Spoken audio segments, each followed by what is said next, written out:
누가복음 11장 11절에서 13절까지 보시겠습니다.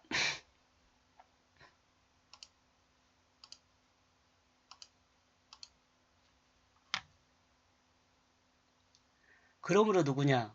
너희의 그 아버지 된 자에게 그 아들이 생선을 요청한다면 그 생선 대신에 뱀을 그 자신에게 줄 자가.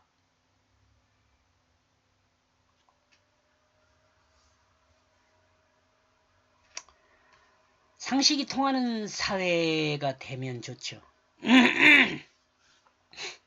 그렇죠? 여러분, 상식이 통하는 사회가 돼야 돼요. 상식이 통하는 사회가 좋은 사회인 것은 왜 그러냐면 예측할 수 있는 사회거든요. 상식이 통하지 않는 사회가 그 문제가 되는 것은 예측할 수 없기 때문에 그래요. 예측할 수 없는 것이 좋은 방향으로 흐르면 되는데 좋은 방향으로 흐르지 않으면 모든 사람에게 불편함을 주거든요.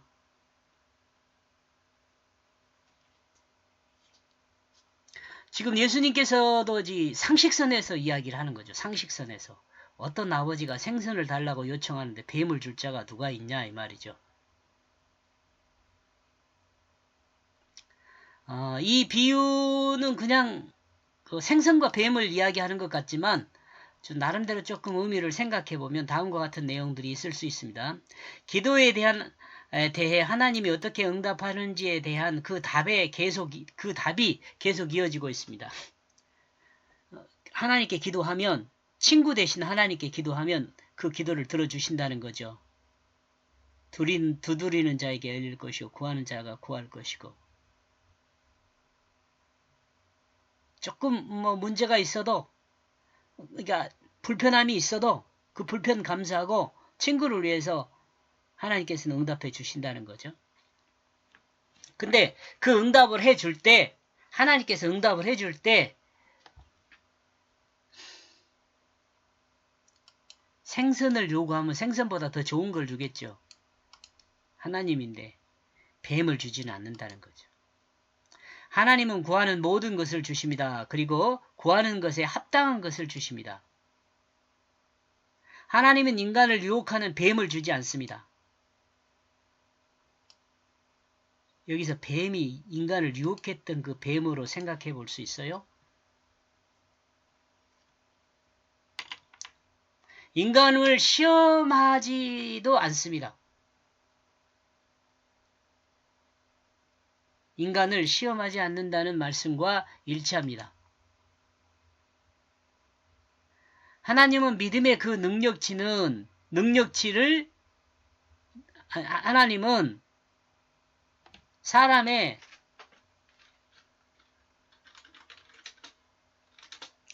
그 믿음의 능력치는 점검하지만 시험하여 인간을 죄에 빠뜨리지는 않는다는 거죠.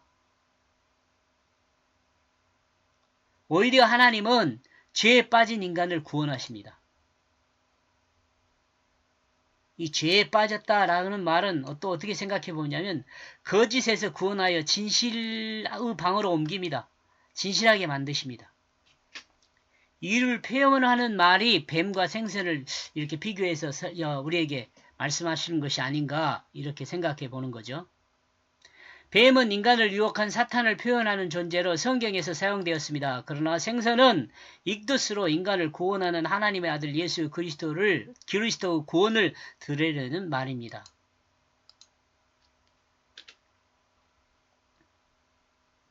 이러므로 하나님은 죄에서 인간을 구원하는 그 복음을 주신다는 것을 우리가 생각해 볼 수 있습니다. 공감하십니까?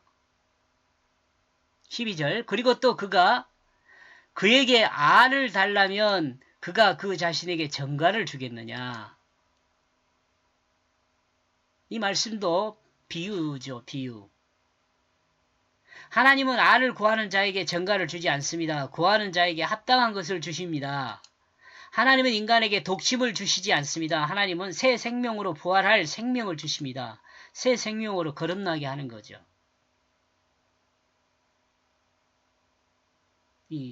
우리 부활절의 알 달걀 먹죠. 네. 이 새 생명을 생각하면 삶은 달걀이 아니라 그 생달걀을 줘야 하지 않을까 그런 생각도 합니다. 가지고 집에 가서 병아리를 태어나게 하는 것이 어쩔까 그런 생각도 해봅니다.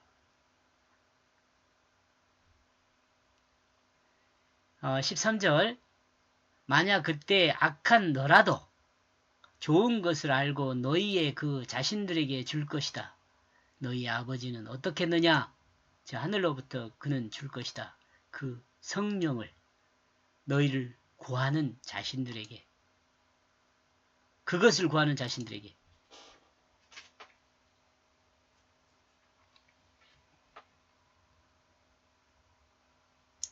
악한 인간도 자신의 자녀에게 좋은 것을 주므로 하나님이 어떤 것을 주실지 이해할 수 있겠냐고 물어보면서 최소한 하나님은 좋은 것을 주신다는 거죠.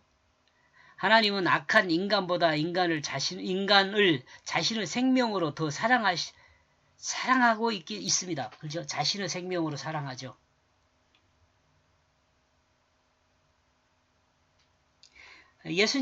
하나님이 우리를 자신의 생명으로 사랑한다는 말은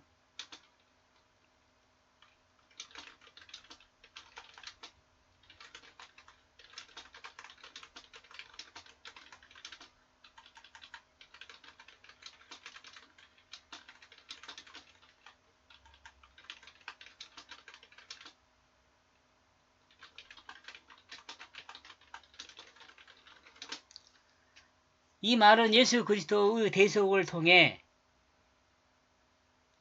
대속의 십자가를 통해 그럽시다.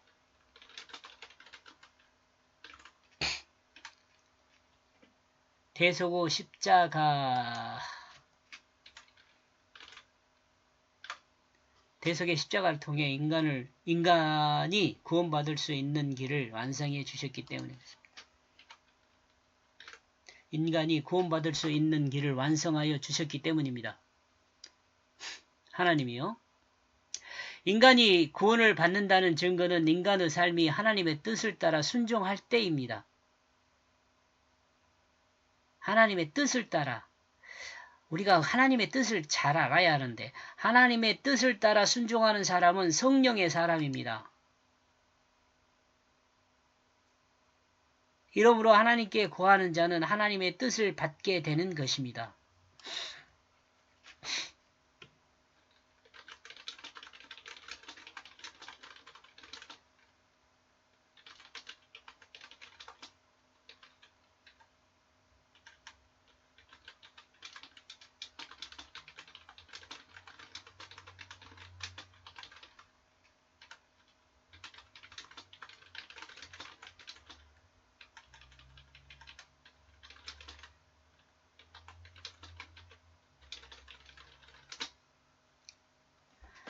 우리가 그 하나님의 뜻과 성령을 좀 구분하기 어려워할 수 있는데 그럴 필요가 없다는 거죠. 왜냐하면 성령과 하나님의 뜻은 같아요. 성령이 하나님 뜻이고 하나님 뜻이 성령이에요. 성령을 받은 자, 곧 하나님의 뜻으로 사는 사람은 하나님이 허락한 모든 복을 누리게 됩니다. 곧 하나님이 허락한 이 생명을 누리게 된다는 것입니다. 허락한 그 생명, 새 생명이죠. 새 생명, 거듭난 생명.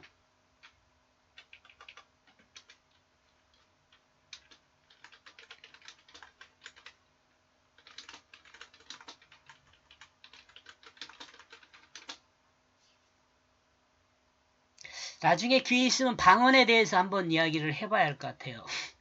왜냐하면 유튜브 보니까 뭐 방언이 있니 없니, 어떤 목사님은 뭐 99%가 방언은 거짓이니 뭐 이런 이야기 하시더라고요.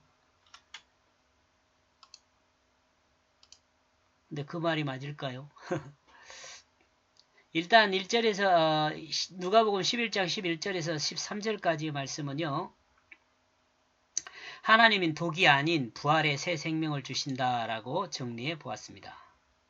고맙습니다.